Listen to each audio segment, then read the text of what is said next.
Guess what? We're calling a spade a spade. Great to be here with you guys today. The Houston Comets are back.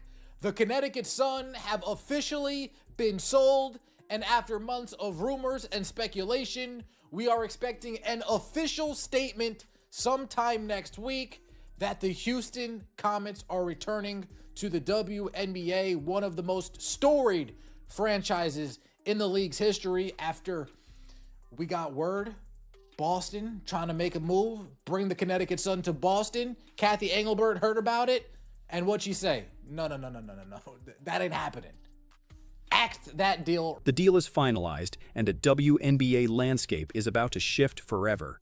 After years of fading into memory, the Houston Comets are officially returning to claim their crown. But this isn't just a routine expansion tale. The Connecticut Sun have quietly been acquired in a blockbuster transaction that has stunned the sports world.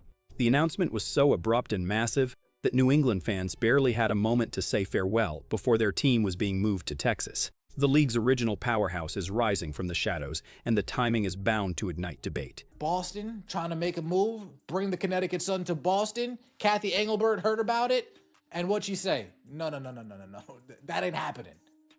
Axed that deal right on the spot. We're trying to bring them to Houston. We're trying to bring that fan base back. And it seems like mission has been accomplished. Let me know your thoughts in the comment section below. Like the video and subscribe to the channel. That would mean so much to me. The Fertittas reach an agreement to bring the WNBA back to Houston with a Connecticut Sun purchase.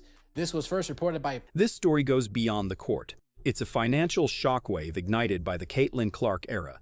Reports suggest the purchase price is hovering above $250 million, a figure unimaginable for a WNBA team just 2 years ago. That valuation rivals what brand new expansion franchises have commanded, proving Clark has fundamentally shifted billionaire perceptions of women's basketball. Tilman Fertitta, the wealthy owner of the Houston Rockets, recognized the perfect moment and acted decisively to secure his team. Houston, with an official statement expected sometime next week.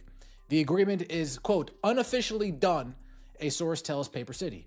The team is expected to be renamed the Houston Comets after the Bayou City's previously beloved WNBA team. The Fertittas, owner of the Rockets, are purchasing the Connecticut Sun, and the existing WNBA franchise will be moving to H-Town, with its first season in the Bayou City expected to be 2027. I'm saying this right now. Change the rules. Rig the process. Whatever you can do to get Juju. Here's where it gets tangled. Behind closed doors, serious efforts were made to relocate the Connecticut Sun to Boston.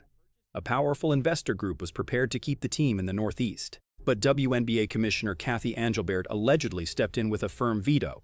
She didn't merely suggest an alternative, she effectively terminated the Boston option to guarantee Houston received the franchise. It hints at a calculated plan to place a marquee team in a major media hub, irrespective of Connecticut fans' desires. 27. I'm saying this right now. Change the rules. Rig the process. Whatever you can do to get Juju Watkins to Houston, you do it. Rig the lottery. Whatever you can do to get Juju Watkins in Houston, you do it. Nothing would be bigger, other than her in LA, other than her in New York. Nothing would be bigger putting Juju Watkins as the face of the Houston Comets returning to the WNBA. Nothing. Next Voice 4. The official announcement could arrive as soon as next week, ending months of speculation and quiet rumors circulating in WNBA corridors. The transition is being executed with meticulous care, relocating one of the league's most successful teams to a city long yearning for professional women's basketball since 2008. While the Sun have thrived on the court, their business performance in the league's smallest media market could never match the revenue potential of a Houston-sized revival powered by the recent surge in popularity and attention. Nothing would be bigger. The Comets will practice in the Rockets' new training facility and play at Toyota Center. No longer do they practice at the YMCA. No longer are they practicing on one side of the court, and then there's a 10-year-old birthday party taking place on the other side of the court. They're going to get a legitimate training center, a legitimate practice facility, an actual professional setup. Not the kindergarten setup that they've been having to deal with lately. And playing at the Toyota Center. A big boy arena. A professional. Once the relocation is complete, the Sun identity will be retired. The franchise will be reborn as the Houston Comets, a name that holds unmatched significance in WNBA history. This was the league's first true dynasty, winning 4 straight championships in its early years. Reviving that brand isn't just about nostalgia. It's a calculated strategy to leverage a legacy that still captivates fans nationwide. The Comets set the standard, and Fertitta is betting big that their former glory can still resonate today. Of $250 million, which exceeds the recent WNBA expansion franchise prices and should satisfy the sale goals of Sun ownership. In addition to owning the Rockets, Fertitta is currently the U.S. ambassador to Italy, but the billionaire's ties to Houston go back many years, including the previous iteration of the Comets, and it seems that made an impact. From 97 through 2008, the Comets were Houston's original WNBA franchise, led by iconic names such as Cynthia Cooper, Cheryl Swoopes, and Tina Thompson. The Comets won the league's first 4 titles in 97, 98, 99, and 2000.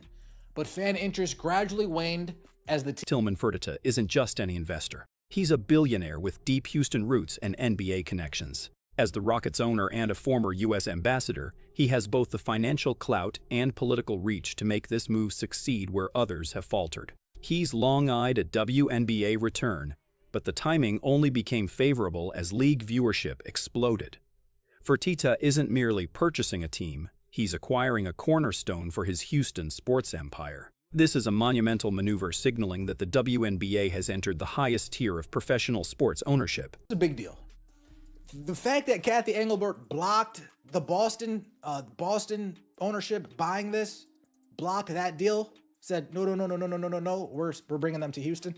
Whether you guys like it or not, Houston's the destination. She got her way. Adam Silver got her way. The WNBA got their way. Connecticut fans, oh well. No, oh well. Juju Watkins would be the perfect face to, yes, you got to just fix it. You guys fixed the NBA draft last year. They lost Luka. You gave them that pick. Just fix the WNBA draft. Get Juju Watkins in a Comets uniform. Although the deal is essentially finalized, fans will have to wait before the Comets take the court. The debut season in Houston is projected for 2027, giving the organization time to construct a first-class operation. The Connecticut Sun will face a transitional 2026 season, creating a challenging and emotional situation for both players and the local community. Imagine competing at your peak for a city while knowing a new ownership era is already on the horizon.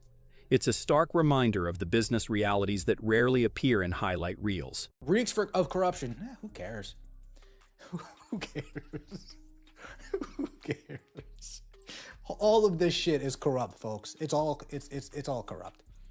You move the pieces that you want to move to get them in the place that you want them to get into. Shout out to the Pope. He talks about this all the time. There's a bigger play going on. And if some back table deals get done, then some under the table deals get done, then some under table deals get done. It is what it is. Let me know your thoughts in the comment section below. Like the video, I appreciate that so much. Subscribe to the channel, that would mean so much to me. See you next time, and as always. The cold reality is that the Connecticut Sun were operating in a market that had hit its absolute limit. Despite their consistent performance, they were struggling to fill seats and lacked the corporate partnerships necessary to compete in the new WNBA economy. The league is deliberately shifting away from the small market model toward major metropolitan centers capable of supporting massive television contracts and premium sponsorship deals. Houston brings an established fan culture and a scale that Connecticut simply could never match, making this relocation an unavoidable consequence of the league's aggressive expansion. One of the most significant upgrades this franchise will experience is where they actually train. For years, WNBA teams have dealt with humiliating practice conditions, sometimes sharing gym space with youth birthday parties at local community centers. Those days are finished for this organization.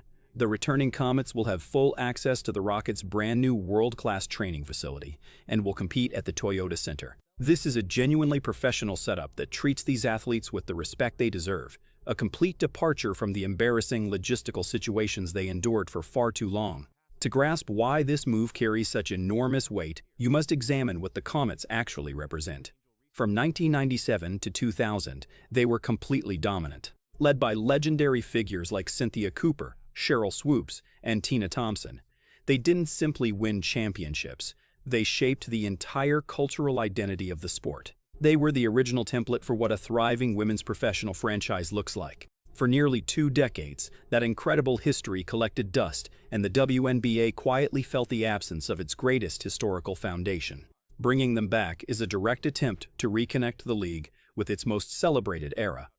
The original Comets didn't disappear because of insufficient talent. They faded because public interest in the sport entered a prolonged slump during the late 2000s. As the team lost momentum on the court and the broader economy deteriorated, the franchise was ultimately dissolved, leaving a massive void in Houston's sports landscape. It was a dark period for the league, watching its most decorated franchise simply disappear without ceremony.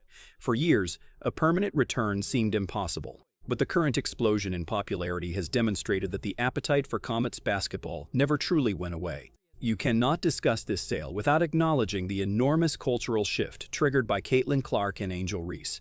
Their arrival didn't simply bring more eyeballs to the product. It attracted an entirely different class of investor. The transformed economics of women's basketball, powered by record jersey sales and historic television ratings, made the Connecticut Sun an irresistible relocation target. Billionaires like Fertitta recognize the extraordinary return potential and understand that owning a WNBA franchise in a premier market is now a genuine luxury asset. The league is finally transitioning from survival mode into true commercial dominance. Another critical element is the new collective bargaining agreement scheduled for the 2026 season. With a fresh labor deal secured, the league has the structural stability required to begin repositioning franchises strategically. It provides ownership groups the confidence to plan for sustained profitability and gives the commissioner clear authorization to approve major franchise transactions. This relocation wasn't a spontaneous decision. It was a carefully timed move aligned perfectly with the league's updated financial strategy and its broader ambition to become a legitimate global sports powerhouse worth billions. The decision to reportedly block a potential Boston move remains deeply controversial among league insiders.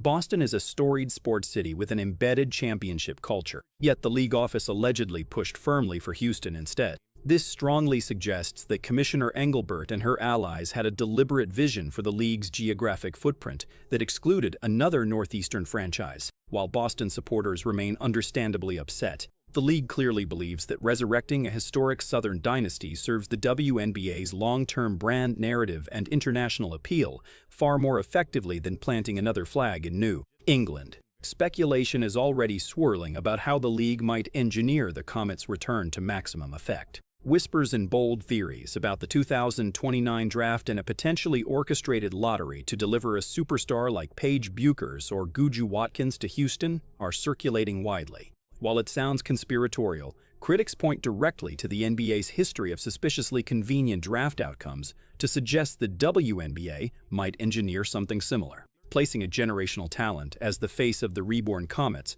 would represent a marketing opportunity capable of rivaling even Caitlin Clark's transformational entry into the professional game. One of the primary reasons Houston emerged victorious over competing cities is its existing media infrastructure. The Rockets co-own their regional sports network, Space City Home Network, creating a perfect broadcast platform for Comets games throughout the NBA offseason. In today's sports business environment, controlling the airwaves matters just as much as controlling the roster. This vertical integration means the Comets won't spend energy fighting for broadcast slots or tolerating low-quality production values. They will be positioned as a premium sports property from their very first game back, reaching millions of households without any friction whatsoever. Looking toward the 2026 draft on April 3rd, the Connecticut Sun find themselves in a genuinely awkward position. Holding the 12th, 15th, and 18th picks, they are simultaneously preparing for what will almost certainly be their final season in New England. It is a profoundly bittersweet situation for a passionate fan base that stood by the franchise through every difficult stretch. The uncomfortable truth is that current players are effectively auditioning for spots on the future Houston roster. Every game played in Connecticut going forward will be permanently shadowed by the approaching move and the quiet death of a beloved regional sports identity.